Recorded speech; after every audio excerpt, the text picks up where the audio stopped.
Our secret taste recipe is to cook with lemon care. Kutti's Healthy Samayal. Hello friends, welcome to Kutti's Healthy Samayal. Be positive, be healthy. நாம் இன்னைக்கு டேஸ்டியான butter biscuit எப்படி செய்யுதுன்னு பார்க்கலாமா?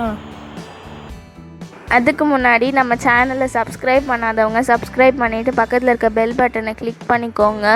All ஆப்ஷனை click பண்ணுங்கள். அப்போ தான் நாங்கள் போடுற எல்லா வீடியோஸோட நோட்டிஃபிகேஷன்ஸ் உங்களுக்கு வரும். இது வரைக்கும் சப்ஸ்கிரைப் பண்ண எல்லாருக்கும் தேங்க்யூ ஸோ மச். நாம் இன்றைக்கி ரொம்பவும் டேஸ்டியான ஹெல்த்தியான பட்டர் பிஸ்கெட்ஸ் வீட்டில் எப்படி செய்யலாம் பார்க்க போகிறோம். இது எல்லாருக்குமே ரொம்ப பிடிக்கும். பட்டர் பிஸ்கெட்ஸ் யாருமே வேண்டான்னு சொல்ல மாட்டாங்க. அதே இப்போ நம்ம கடைகளில் போனால் எது நல்ல ஹை குவாலிட்டியாக இருக்கும், நல்ல பிராண்டடாக வாங்கலாம் அப்படின்னு தான் பார்ப்போம். ஸோ அது போல் குவாலிட்டியில் அது போல் டேஸ்ட்டில் நாம் வீட்டிலே இன்றைக்கி கோதுமை மாவில் செய்ய போகிறோம். ஜஸ்ட்டு 3 இன்க்ரீடியன்ஸ் தாங்க, சூப்பராக செஞ்சு எடுத்துடலாம். பிள்ளைங்களுக்கு ஈவினிங்கில் இது போல் கொடுக்கும்போது கண்டிப்பாக வேறு எந்த ஸ்நாக்ஸும் சாப்பிட மாட்டாங்க. அந்த அளவுக்கு ரொம்பவும் டேஸ்டியாக இருந்தது. இந்த வீடியோ ஸ்கிப் பண்ணாமல் பாருங்கள். அப்போ தான் உங்களுக்கும் யூஸ்ஃபுல்லாக இருக்கும், எங்களுக்கும் அது சப்போர்ட்டிவாக இருக்கும். இது செய்யறதுக்காக 1 கப் அளவுக்கு சுகரை பவுட்ரு பண்ணி எடுத்திருக்கேன். அதாவது 1 கப்புக்கு கொஞ்சம் குறைவாக எடுத்திருக்கேன். அதை நான் 3/4 கப் போட்டிருக்கேன். அடுத்து இதுக்கு தேவையான பட்டர். இது வந்து பட்டர் நான் ஆல்ரெடி ஒரு கிச்சன் டிப்ஸை சொல்லியிருப்பேன். இது போல் நம்ம கட் பண்ணி எடுத்து வச்சிட்டோம்னா நமக்கு யூஸ் பண்ணுறதுக்கு ரொம்ப யூஸ்ஃபுல்லாக இருக்கும்னு. ஸோ இது போல் கட் பண்ணி எடுத்து வச்ச பட்டர் தான் இது. இதில் நான் ஒரு 3/4 கப் அளவுக்கு எடுத்து கொஞ்சமாக மெல்ட் பண்ணிக்கிறேன். அதாவது பட்டர் வந்து கொதிக்க விடக்கூடாது, நெய்யாக மாறிடும். ஸோ நம்ம பட்டரை லைட்டாக சூடு பண்ணாவே நல்லா உருகி வந்துடும். அந்த ஸ்டேஜ் நம்ம 1 கப் அளவுக்கு ஆட் பண்ணிக்கலாம். அடுத்ததாக 1/2 ஸ்பூன் அளவுக்கு சால்ட் ஆட் பண்ணிக்கிறேன். ஆட் பண்ணி நல்லா நம்ம மிக்ஸ் பண்ணி விட்டுக்கலாம். சுகரும் உப்பும் நல்லா கரைஞ்சி வரணும். நான் இன்றைக்கி 3/4 கப் அளவுக்கு தான் பட்டர் ஆட் பண்ணியிருக்கேன். ஏன்னா சில பிள்ளைங்க வந்து பட்டர் ஃபுல்லாகவே ஆட் பண்ணால் ஒரு மாதிரி தெகட்டோன்னுவாங்க. அதுக்காக நான் ஒரு 1/4 கப் அளவுக்கு நெய் ஆட் பண்ண போகிறேன். நீங்கள் விருப்பப்பட்ட ஃபுல்லாகவே பட்டர் ஆட் பண்ணிக்கலாம். ஏன்னா இது ஆக்சுவலாக பட்டர் பிஸ்கெட்ஸ் தான். ஆனால் ரொம்ப ஆட் பண்ணால் கொஞ்சம் தெகட்டும். அதனால தான் நான் இப்படி செஞ்சேன். இது கூட ஒரு 1/4 ஸ்பூன் அளவுக்கு ஏலக்காய் பவுடர் அதையும் நான் ஆட் பண்ணிக்கிறேன். ஏலக்காய் எப்படி நல்லா நம்ம இது இப்போ நல்லா பவுடர் அரைக்க முடியும்னு சொல்லிட்டு ஆல்ரெடி ஒரு கிச்சன் டிப்ஸ் நான் லோட் பண்ணியிருக்கேன். அதையும் பாருங்கள், யூஸ்ஃபுல்லாக இருக்கும். அடுத்தது பார்த்தீங்கன்னா இதுக்காக 2 கப் அளவுக்கு கோதுமை மாவு எடுத்துக்கிறேன். அதை ஆல்ரெடி நான் ஜலிச்சு வச்சுருந்தேன், அதனால் எடுத்துக்கிறேன். ஸோ நம்ம ஜலிக்கும் போது தான் மாவு நல்லா நமக்கு நைஸாக கிடைக்கும். இது நாங்கள் வீட்லேயே கோதுமை வாங்கி அரைக்கிறது. ஸோ இதுக்கு வந்து எனக்கு எக்ஸ்ட்ராவே ஒரு 3 ஸ்பூன் அளவுக்கு தேவைப்பட்டது. 1/4 கப் அளவுக்கு பட்டர் தேவைப்படும். கோதுமை மாவு நீங்கள் கடையில் வாங்கி இது செய்கிறதா இருந்தால் கரெக்டாக 1 கப் அளவுக்கு உங்களுக்கு பட்டரோ இல்லை நெய்யோ தேவைப்படும். ஏன்னா அதோட ஹார்ட்னஸ் வந்து கம்மியாக இருக்கும். பட் வீட்டில் கோதுமை வாங்கி நீங்கள் அரைக்கும்போது கண்டிப்பாக கொஞ்சம் ஹார்ட்னஸ் அதிகமாக இருக்கும். அதனால் அது சாஃப்ட் ஆக்கிறதுக்கு நமக்கு 1/4 கப் கிட்ட பட்டர் தேவைப்படும். ஸோ நான் 1/4 கப் கிட்ட ஆட் பண்ணியிருக்கேன். அதனால் நான் 1/4 கப் அளவுக்கு நெய், ஒரு 2 ஸ்பூன் அளவுக்கு எண்ணெய் அது போல் தான் ஆட் பண்ணேன். ஏன்னா ஃபுல்லாக அப்படி ஆட் பண்ணால் கொஞ்சம் அந்த தெகட்டும். அதனால தான். ஸோ இந்த மெத்தட் உங்களுக்கு பிடிச்சிருந்தா இப்படி கூட நீங்கள் ஃபாலோ பண்ணலாம். இல்லை எனக்கு பட்டர் தான் ஃபுல்லாக வேணும் அப்படின்னு நினச்சிங்கன்னா நீங்கள் பட்டர் கூட ஃபுல்லாகவே ஆட் பண்ணிக்கலாம். நெய் பாருங்கள் ஆல்ரெடி மெல்ட் ஆன மாதிரி தான் இருக்குது. ஸோ அதிலேருந்து நான் ஒரு 3 ஸ்பூன் அளவுக்கு ஆட் பண்ணிவிட்டு அதுக்கப்புறம் நான் ஒரு 2 ஸ்பூன் அளவுக்கு எண்ணெய் ஆட் பண்ணி நல்லா மாவை பிசைஞ்சு எடுத்துக்கிறேன். ஏன்னா பிஸ்கெட்ஸ் மாவில் வந்து நமக்கு தண்ணியோ பாலோ ஆட் பண்ணக்கூடாது. அப்போ நமக்கு பிஸ்கெட்ஸ் வந்து கிறிஸ்பியாக கிடைக்காது, மாவு போல் இருக்கும். ஸோ இப்போ பாருங்கள் நம்மளோட மாவு ரெடி ஆகிடுச்சு. இதை நான் 2 பாகமாக பிரித்து ஒரு பகுதியோடு நான் கொஞ்சமாக கேஷ்யூ பாதாம் சாப் பண்ணி எடுத்து வச்சுருந்தேன். அதை நான் ஆட் பண்ணி நல்லா பிசைஞ்சு விட்டுக்கிறேன். ஸோ இது போல் நீங்கள் இது போல் செஞ்ச மாவுலேயே நீங்கள் எத்தனை பாகனா பிரிச்சுக்கலாம். தேங்காய் பிஸ்கெட் செஞ்சுக்கலாம், பிஸ்தா, இதனால் நீங்கள் உங்கள் விருப்பப்படி ஆட் பண்ணி இது போல் செஞ்சு எடுத்துக்கலாம். பிள்ளைங்களுக்கும் வெரைட்டியாக கொடுத்தா போல் இருக்கும். ஈவினிங் ஸ்நாக்ஸ் சூப்பராக ஹெல்த்தியாக சாப்பிட்டுப்பாங்க.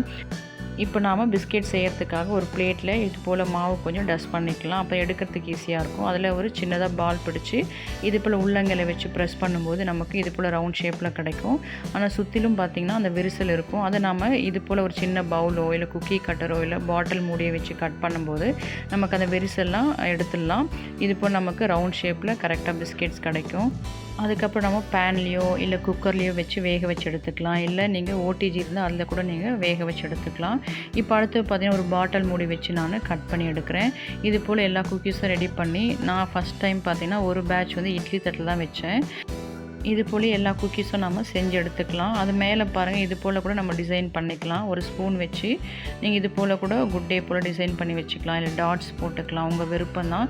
இல்லை ப்ளைனாக கூட நீங்கள் அப்படியே பட்டர் பிஸ்கெட்ஸ் போல் நீங்கள் வச்சு எடுத்துக்கலாம். அந்த இது போல் ஸ்பூனை நீங்கள் வச்சு ப்ரெஸ் பண்ணிங்கன்னா நமக்கு இது போல் டிசைன்ஸ் கிடைக்கும். இது போல் எல்லா குக்கீஸும் ரெடி பண்ண பிறகு நான் ஒரு 3 இட்லி தட்டு எடுத்தேன். அதை வந்து கடாயில் தான் நான் வேக வச்சு எடுத்தேன். கடாய் வந்து ஆல்ரெடி 10 மினிட்ஸ் ப்ரீ ஹீட் பண்ணி வச்சுருந்தேன். இப்போ 3 இட்லி தட்டில் வச்சிங்கன்னா நமக்கு 12 பிஸ்கெட்ஸ் கிடைக்கும். ஸோ அது போல் செஞ்சு பார்க்கலாம். நான் கடாயிலேயே 3 இட்லி பிளேட்டும் வச்சேன். ஆனால் அது வந்து அந்த என்னோடய எக்ஸ்பீரியன்ஸில் அது சரியாக வரல. ஏன்னா இட்லி பாத்திரத்தில் நம்ம வச்சு வேக வச்சுருந்தா மேபி கரெக்டாக வந்திருக்குமா எனக்கு தெரியல. நான் கடாயில் வந்து 3 தட்டும் வச்சு எடுத்ததில் ஃபஸ்ட்டு பிளேட் தான் உங்களுக்கு நல்லா அடிப்பகுதியெலாம் ப்ரௌன் ஆகி ரொம்ப கிறிஸ்பியாக இருந்தது. அடுத்த 2 பிளேட் பார்த்திங்கன்னா அந்தளவுக்கு அடிப்பகுதியெலாம் ப்ரௌன் ஆகலை. பாருங்கள் 3 பிளேட் வச்சுருக்கேன். இப்போ நம்ம மூடி அதே போல் எனக்கு ஒரு 20-22 மினிட்ஸ் தேவைப்பட்டது. 20 மினிட்ஸ் கழிச்சு நான் எடுத்த பிறகு பார்த்திங்கன்னா இந்த ஃபஸ்ட்டு பிளேட் இது தான். அது பாருங்கள் நல்லா ப்ரௌன் ஆகியிருக்கு அடிப்பகுதியெலாம், அதாவது பேக் சைட் பிஸ்கெட்டோட. அடுத்த 2 பிளேட்டில் பார்த்திங்கன்னா எப்படி ஒயிட்டாக இருக்குது பார்த்திங்கன்னா இந்த குட் டே டிசைன் இருக்குது. இதுதான் அடுத்த 2 பிளேட்டில் பிஸ்கெட்ஸு. இதெல்லாம் ஒயிட்டாக இருக்குது, அதனால் வெந்து வந்துருந்து. பட் நமக்கு இந்த ப்ரௌனாக இருந்தால் டேஸ்ட் ரொம்ப நல்லாயிருக்கும். ஸோ இட்லி பிளேட்டில் வச்சா நீங்கள் இட்லி பாத்திரத்தில் வச்சு பாருங்கள், மேபி அப்போது வெந்து வரலாம். நான் கடாயில் வச்சு தான் இப்படி இருக்குது.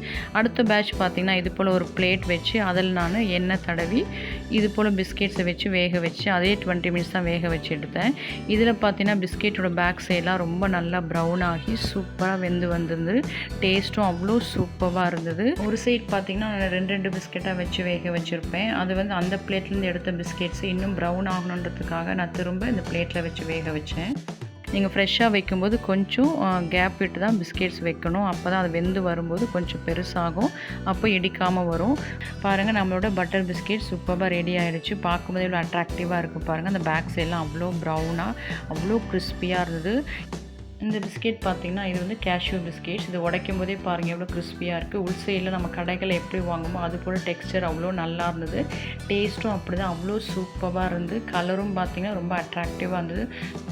ஸோ இது போல் ஒரே மாவில் வெரைட்டியான பிஸ்கெட் செஞ்சு பாருங்கள். செஞ்சு பார்த்துட்டு உங்கள் எக்ஸ்பீரியன்ஸு உங்கள் டேஸ்ட்டை எங்களுக்கு கமெண்ட் பண்ணுங்கள், லைக் பண்ணுங்கன்னு தொடர்ந்து சப்போர்ட் பண்ணுங்கள். தேங்க்யூ. அம்மி டேஸ்டி, நீங்களும் ட்ரை பண்ணுங்கள், என்ஜாய் பண்ணுங்கள், ஹெல்த்தியாக இருங்க. தேங்க்யூ. மற்ற ரெசிபீஸோட லிங்க்ஸ் எல்லாம் டிஸ்கிரிப்ஷன் பாக்ஸில் இருக்குது.